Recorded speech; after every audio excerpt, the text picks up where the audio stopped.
Kalau pernak-pernik berupa bahan kampanye itu kan hanya diperbolehkan kalau di pertemuan umum atau di pertemuan yang tidak menggunakan fasilitas Fasilitas. pemerintah dan lembaga pendidikan.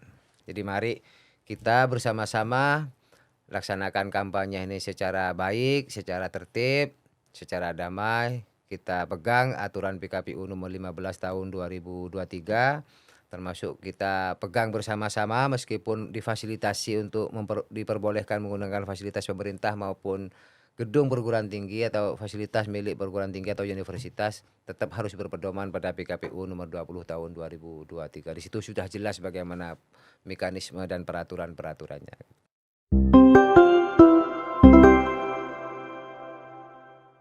Assalamualaikum warahmatullahi wabarakatuh. Berjumpa lagi dengan saya Syahid Mujtahidi, tentunya dalam program Ngopi, ngobrol politik pahit atau manis. Tentukan pilihan kalian pada akhir podcast ini.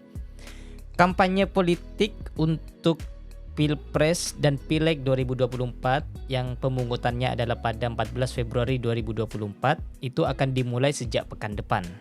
Tentu di sini ada hal yang berbeda untuk kontestasi politik kali ini, yaitu bisa kampanye di lembaga pendidikan. Ini hal yang berbeda. Tentu di sini kita akan kupas bersama dengan Komisioner KPU Pamekasan agar menjadi setidaknya warning dini agar saat masa kampanye tidak ada lagi pelanggaran-pelanggaran. Ini hanya sebatas untuk mengingatkan. Batasan-batasannya seperti apa? Di sini telah ada Komisioner KPU Pamekasan, Fathur Rahman. Selamat datang, Kak Fathur Baik, Rahman. selamat datang. Terima kasih atas undangan ngopi, ya, ngobrol politik ya, pahit dan panis dari KTV ini. Selamat sore untuk pemirsa semuanya. Siap. Sebenarnya seperti apa sih, Kak, regulasi yang baru yang sekarang ini yang terkait bisa kampanye di tempat pendidikan? Sebelum-sebelumnya kan nggak bisa. Nah, sebenarnya kan di PKPU nomor 15 tahun 2023 itu sudah diatur tempat-tempat yang dilarang untuk pelaksanaan kampanye, mulai dari rumah sakit, fasilitas pemerintah, kemudian tempat ibadah, lembaga pendidikan atau sekolah, gedung atau halaman milik pemerintah, dan fasilitas lainnya yang berpotensi mengganggu ketertiban umum. Tetapi kemudian pasca putusan MK nomor 65 itu 23/2023 itu kemudian mengeluarkan bahwa penggunaan fasilitas pemerintah atau tempat pendidikan itu diperbolehkan, tapi dengan catatan-catatan, sehingga kemudian PKPU yang awalnya mengatur tentang kampanye nomor 15 tahun 2023 oleh KPU RI pun juga kemudian direvisi, diubah dengan PKPU nomor 20 tahun 2023 yang hanya khusus mengatur terkait dengan penggunaan fasilitas pemerintah maupun tempat pendidikan.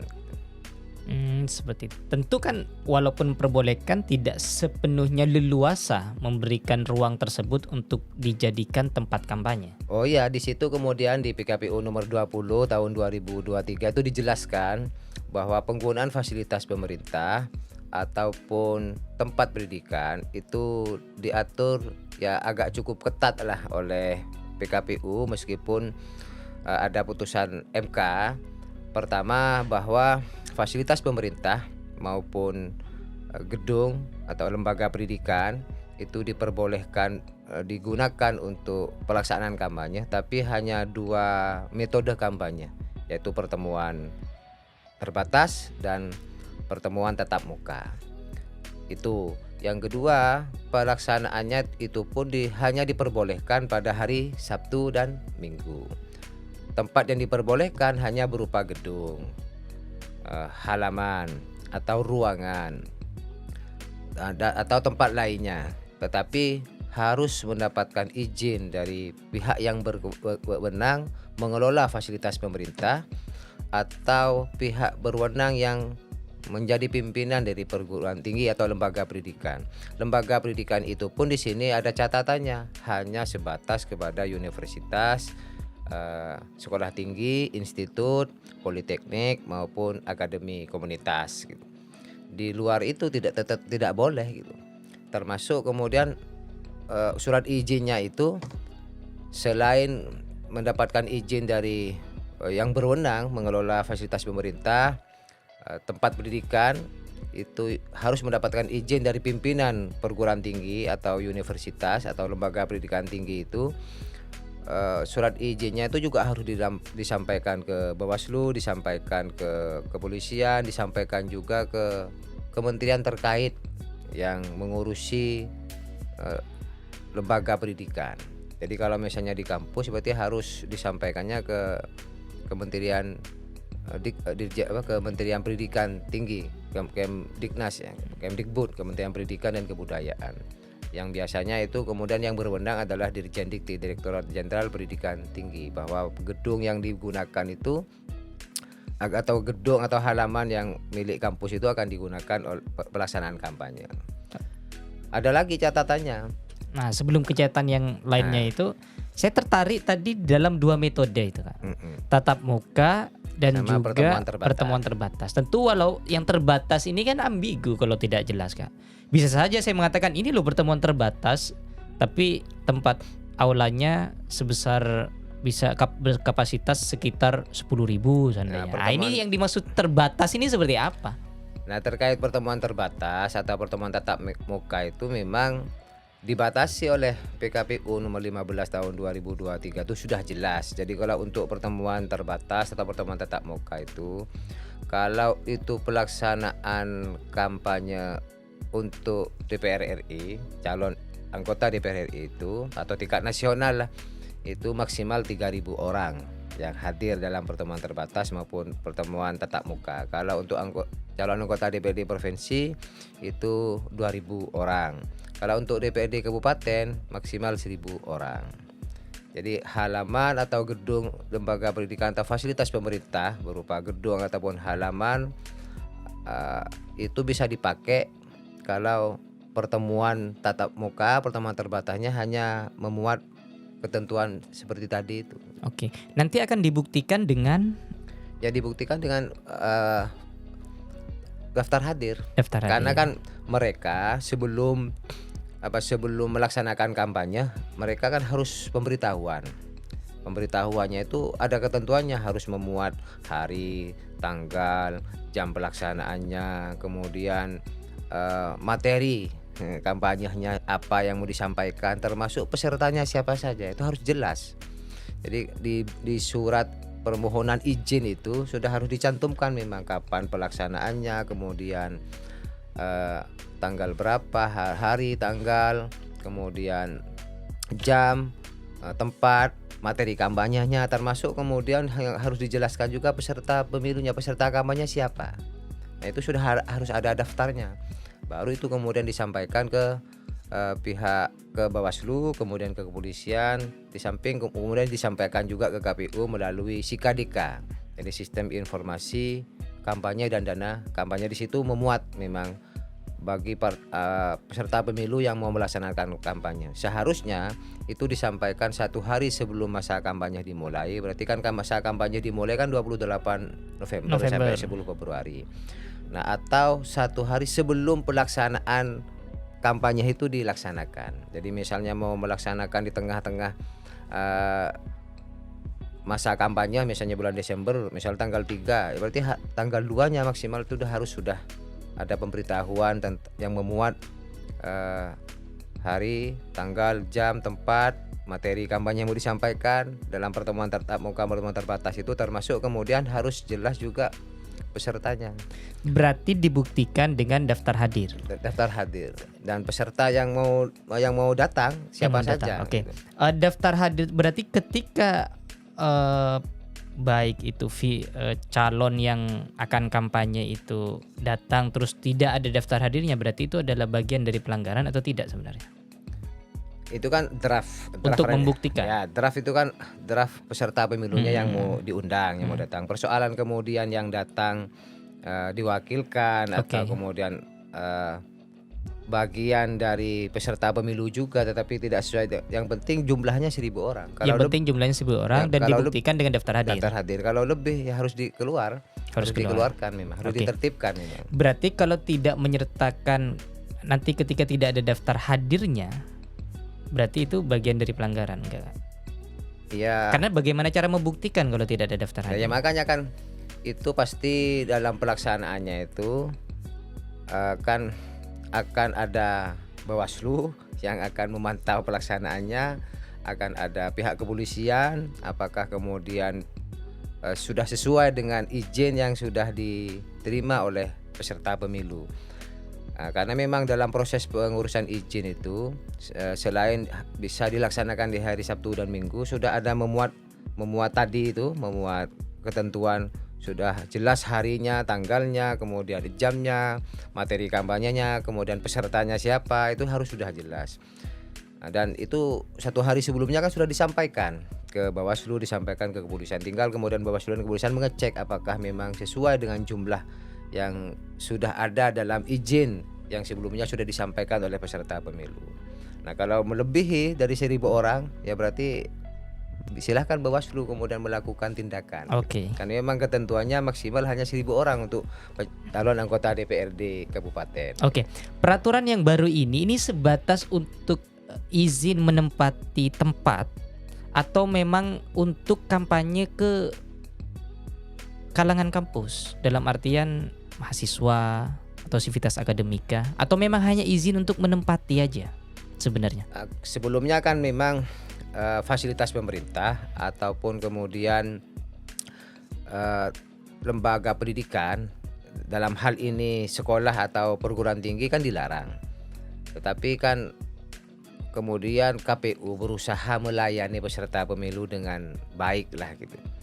Karena ada beberapa gedung atau ada beberapa kabupaten kota yang memiliki ruang pertemuan kan terbatas, kemudian memiliki halaman atau tempat terbuka yang terbatas gitu. Sehingga ada beberapa kabupaten itu yang ada ruang pertemuan ataupun halaman yang itu menjadi fasilitas pemerintah dan itu ada di perguruan tinggi. Nah, makanya kemudian KPU memfasilitasi itu. Jadi silahkan ruangan atau aula, kemudian halaman itu dipakai fasilitas pemerintah ataupun di tempat perguruan tinggi, dalam kampus atau universitas itu dipakai sebagai bentuk pelayanan kita terhadap peserta pemilu. Soal kemudian peserta pemilunya yang mau diundang itu melibatkan mahasiswa, sepanjang di dalamnya itu tidak melanggar aturan-aturan yang lain seperti tidak memprovokasi, tidak mengandung unsur sara, tidak menjatuhkan pasangan calon presiden wakil presiden yang lain, tidak mencaci maki peserta pemilu yang lain, dan murni di dalamnya dalam rangka penyampaian visi, misi dan citra diri partai, itu tidak masalah. Meskipun kemudian yang diundang di situ adalah mahasiswa. Kan memang tujuan kampanye itu kan sebagai bentuk pendidikan politik sekaligus pendidikan demokrasi dalam rangka peningkatan partisipasi masyarakat. Nah, kalau misalnya pesertanya mau melibatkan mahasiswa sebagai pemilih muda, melibatkan pelajar sebagai pemilih pemula, silahkan. Yang penting di dalamnya jelas mau menyampaikan visi, misi, citra diri partai dan program. Biarkan kemudian mereka menentukan pilihan sendiri. Apakah visi, misi, citra diri partai dan programnya cocok bagi kalangan mereka kan gitu. Oke. Karena gini, di Sivitas Akademika itu banyak yang ASN juga. Ya, pasti ada undangan privilege yang akan dilakukan ketika calon itu akan, contoh nih, dia akan kampanye ke kampus A sebenarnya. Pasti calon tersebut itu juga akan mengundang Sivitas Akademika segala macam. Iya betul. Di situ biasanya ada lah tempat khusus atau sama-sama duduk di depan yang bisa berfoto bareng apa dan tampil di publik. Bagaimana dengan hal Nah, kayak terkait gitu? dengan itu kan sudah jelas. Jadi kalau TNI, Polri, kalau ASN, kalau kepala desa, kemudian aparatur desa, BPD, direktur BUMN, direksi BUMD dan semuanya memang tidak boleh ikut dalam pelaksanaan kampanye. Apalagi menjadi bagian dari tim kampanye. Jadi kalau itu sudah jelas, artinya meskipun menggunakan fasilitas pemerintah tidak boleh melibatkan ASN. Jadi hanya murni penggunaan gedung, halaman atau ruangan yang mau dilaksanakan untuk pelaksanaan kampanye. Kalau peserta kampanyenya sudah jelas tidak boleh melibatkan ASN, TNI, Polri dan lain-lain yang sudah ada di PKPU nomor 15 tahun 2023 itu. Oh, berarti tidak boleh mengundang sivitas akademika. Tidak boleh. Tidak boleh. Nah, sivitas akademika itu hanya memberikan izin karena Memberikan mereka izin, oke. karena yang bersangkutan memang sebagai penanggung jawab perguruan tinggi. Artinya begini, mau izin kepada rektor, tapi rektornya nggak ada misalkan, boleh wakil rektornya atau wakil rektor tiganya. Yang penting memberikan izin itu adalah bagian dari sivitas akademika perguruan tinggi yang Iya. berhak memberikan izin. Gitu. Saya memperjelas itu agar regulasi terbaru ini tidak dijadikan landasan untuk mengundang sivitas akademika. Betul. Makanya tadi saya tanya bahwa arahnya ini hanya untuk izin tempat, lokasi, atau memang untuk target gitu loh maksudnya. Izin tempat. Izin tempat Jadi aja. hanya murni untuk fasilitasi Fasilitas, kita. Karena ada beberapa memang kabupaten yang terbatas untuk ruang pertemuan, pertemuan tatap muka, pertemuan terbatas. Kemudian ada halaman yang bisa digunakan sehingga di beberapa daerah kan ada beberapa gedung dan itu ada menjadi bagian dari fasilitas pemerintah. Ada gedung tapi menjadi bagian dari milik perguruan tinggi atau universitas. Nah, itu kemudian kita berusaha melayani secara maksimal kepada peserta pemilu bahwa fasilitas pemerintah, tapi kan ada catatannya tuh, gedung, halaman kan gitu kan, ruangan yang diperbolehkan kan gitu. Tetapi kan harus pihak yang berwenang memberikan izin terhadap fasilitas pemerintah ataupun pimpinan perguruan tinggi, sivitas perguruan tinggi, sivitas akademika perguruan tinggi yang berhak memberikan izin penggunaan fasilitas, penggunaan tempat atau gedung, halaman dan lain-lain itu harus memperlakukan yang sama kepada semua peserta pemilu. Jadi tidak boleh pilih kasih. Jadi pasangan capres cawapres nomor urut 1, 2, 3 mau menggunakan itu harus diberikan perlakuan yang sama dan adil yang setara. Sehingga tidak terkesan bahwa perguruan tinggi ini memihak kepada pasangan capres cawapres tertentu, memihak kepada partai politik tertentu. Jadi harus perlakuannya sama. Oke. Untuk yang catatan lainnya tadi yang mau disampaikan tadi saya cut sedikit, itu apa yang mau disampaikan? Ya tadi itu. Jadi catatan lainnya memang memastikan bahwa pihak berwenang yang memberikan izin terhadap penggunaan fasilitas pemerintah atau sivitas akademika yang punya wewenang untuk memberikan izin untuk penggunaan fasilitas milik universitas atau lembaga pendidikan tinggi itu harus memperlakukan yang sama dan adil kepada seluruh peserta pemilu, baik pasangan calon presiden, wakil presiden maupun untuk semua partai politik peserta pemilu. Tidak boleh berat sebelah kan gitu. Oke. Oh, berarti itu yang mau disampaikan Yang mau sebenarnya. disampaikan tadi. Iya. Berarti ini poin utamanya sebenarnya ada di pimpinan perguruan tingginya. Betul. Dalam artian mereka itu bisa memberikan izin dan bisa juga tidak. Oh iya. Iya. Iya.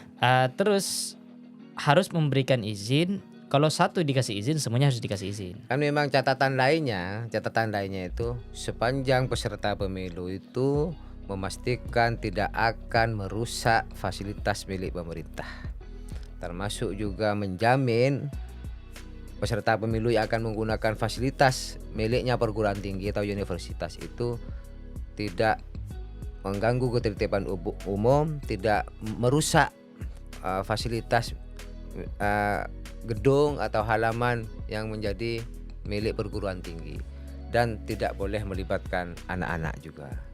Oh iya, kalau pernak-pernik gimana? Apa itu juga diatur di situ dalam artian kayak semacam lambang, bendera, terus Kalau di ada ketentuan di PKPU nomor 20 flyer. itu penggunaan fasilitas itu diperbolehkan memang sepanjang tidak menggunakan atribut atribut? partai politik.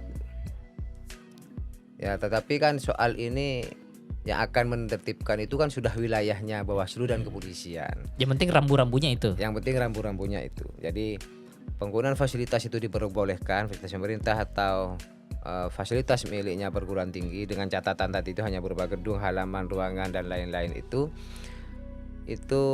pertama kan memastikan bahwa penggunaannya tidak dirusak oleh peserta pemilu, tidak mengotori. Kemudian isinya memang tidak mau berupa ujaran kebencian, mengandung unsur sara. Makanya kan materi kampanyenya sudah harus disampaikan juga dalam proses pada waktu izin. Kemudian tidak melibatkan anak-anak ataupun melibatkan peserta warga yang tidak punya hak pilih. Kemudian tidak menggunakan atribut partai. Tidak menggunakan atribut peserta pemilu. Jadi murni memang di situ mau menyampaikan visi misi, citra diri dan program partai politik. Ya, kalau di bannernya kan ya pasti ada lah kan gitu. Yang penting berarti hanya banner acara yang boleh. Banner acara. Kalau pernak-pernik berupa bahan kampanye itu kan hanya diperbolehkan kalau di pertemuan umum atau di pertemuan yang tidak menggunakan fasilitas pemerintah dan lembaga pendidikan. Oke. Kalau itu dilaksanakan di lapangan kayak di gedung di luar misalnya bukan miliknya pemerintah, bukan miliknya perguruan tinggi, misalnya ada gedung, ruang pertemuan yang disewakan memang ya itu silahkan gitu. Oke, baik. Jadi penggunaan bahan kampanye itu maksudnya di halaman, misalnya di lapangan, misalnya lapangan mana misalnya yang bukan menjadi bagian dari fasilitas pemerintah dan gedung perguruan tinggi, ya itu silahkan menggunakan bahan kampanye. Jadi memang boleh. Termasuk calonnya tidak boleh menggunakan atribut itu. Termasuk kalau di situ kan memang dalam pelaksanaan di situ tidak membawa atribut partai, berarti kecuali, kan semua peserta pemilu. Kalau kecuali cuma banner aja. Ya kalau banner kan pasti acara. Siapa tahu juga gak boleh ada logonya. Nggak masalah itu. Nggak masalah, itu kan bagian dari kegiatan di situ. Yang penting kan isinya di situ betul-betul murni mau menyampaikan visi misi, citra diri partai, citra diri peserta pemilu maupun program yang mau dilaksanakan kalau misalnya diberi kepercayaan oleh masyarakat, kan begitu. Iya, tapi ini juga harus diperjelas juga ketika banner acara itu diperbolehkan. Banner acara ini kan banyak. Ada banner acara selamat datang, ada banner acara di lokasi sebagai background itu, backdropnya, ada banner acara. Siapa tahunya banyak banner itu. Kalau kegiatan kan pasti ada bannernya lah. Masa kemudian datang ke ini acara apa tidak jelas kan gitu. Berarti hanya sebatas banner acara. Kalau kayak banner selamat datang, banner kegiatan itu memang tidak diatur secara detail. Artinya kalau tidak diatur secara detail di PKPU berarti itu kan boleh gitu. Boleh. Berarti kan boleh. Yang diatur itu kalau peserta kampanyenya tidak boleh menggunakan atribut partai. Ketika pelaksanaan kampanyenya itu menggunakan fasilitas pemerintah dan fasilitas miliknya perguruan tinggi atau lembaga pendidikan. Kalau bannernya kan pasti kita mengadakan acara apapun kan, kalau banner kan pasti ada kan begitu. Ya kalau saya dimanfaatkan sekalian, Pak. Kalau saya jadi calonnya, jadinya banner backdrop digunakan, di ruangan juga dikasih banner walaupun itu cuma selamat datang, itu kan bagian dari trik. Ya kan itu, di luar dikasih, kan di pintu gerbang dikasih. Ya selamat datang misalnya. Ya kan itu memang tidak diatur. Berarti kalau tidak diatur kan boleh. Gitu. Boleh. Yang diatur itu pesertanya. Peserta kampanyenya. Peserta kampanyenya yang mau datang kegiatan itu tidak boleh menggunakan. Kalau umbul-umbul partai yang tidak digunakan oleh peserta. Nah, kalau umbul-umbul partai sepanjang partai atau calon lah. Kalau sepanjang itu ada di keputusan KPU bahwa itu adalah titik lokasi yang diperbolehkan pemasangan APK, ya nggak masalah. Oh, itu bagian dari acara. Oh, kalau istimewa. bagian titik acara tidak diatur secara detail, artinya Tidak masalah juga tidak berarti. masalah Memasang berarti. umbul-umbul di depan ruangannya, di depan aulanya Itu kan gitu. bagian tidak atribut berarti. Lah ini memastikan biar Jadi dalam artian calon-calon itu biar memahami secara jadi detail. poinnya di situ memang tidak diatur sedetail begitu. Gitu. Intinya bahwa penggunaan fasilitas pemerintah maupun fasilitas miliknya perguruan tinggi atau kampus itu murni tempat yang diperbolehkan digunakan, tetapi kan harus ada izin kan itu. Nah, soal pernak-pernik yang lain yang diatur di PKPU itu hanya soal peserta kampanyenya yang tidak boleh menggunakan atribut partai. Di luar itu berarti selama tidak ada aturannya berarti kan dibolehkan kan begitu. Selama tidak diatur gitu. Iya. Oh, berarti kalau yang layanan kesehatan itu semacam kayak RSUD gitu, puskesmas gitu. Nah, kalau jelas itu kalau kayak di berkampanye di rumah sakit atau layanan kesehatan sudah tidak boleh. Tidak Di boleh tempat kalau ibadah itu kan memang sudah tidak boleh. Nah, di sekolah berarti kan tidak ada ketentuannya, berarti kan tidak boleh juga di halaman boleh sekolah juga itu. berarti. Kemudian gedung miliknya pemerintah atau fasilitas pemerintah diperbolehkan dengan catatan tadi itu, atau fasilitas lainnya yang tidak akan mengganggu ketertiban umum. Jadi intinya kan sudah ada 6 sebenarnya di PKPU nomor 15 itu yang tidak diperbolehkan awalnya kita peserta pemilu melaksanakan kampanye. Cuman kemudian kan sebagai bentuk fasilitasi kita terhadap peserta pemilu, karena mungkin ada beberapa daerah yang gedungnya atau halaman itu terbatas lah gitu, sehingga KPU berusaha melayani. Ada beberapa fasilitas pemerintah berupa gedung, halaman, atau miliknya perguruan tinggi berupa gedung, pertemuan atau halaman misalnya, yang ruangan misalnya yang bisa digunakan kan gitu. Tetapi kan sudah dijelaskan tadi persyaratan-persyaratannya harus dipenuhi oleh peserta pemilu. Oke, terakhir, apa nih yang ingin disampaikan kepada calon agar dari peraturan ini tidak disalahgunakan sama calon? Jadi intinya mau- bahwa KPU Kabupaten Pamekasan itu sudah menentukan titik lokasi yang diperbolehkan untuk memasang APK, alat peraga kampanye. Alat peraga kampanye itu berupa umbul-umbul, spanduk maupun baliho.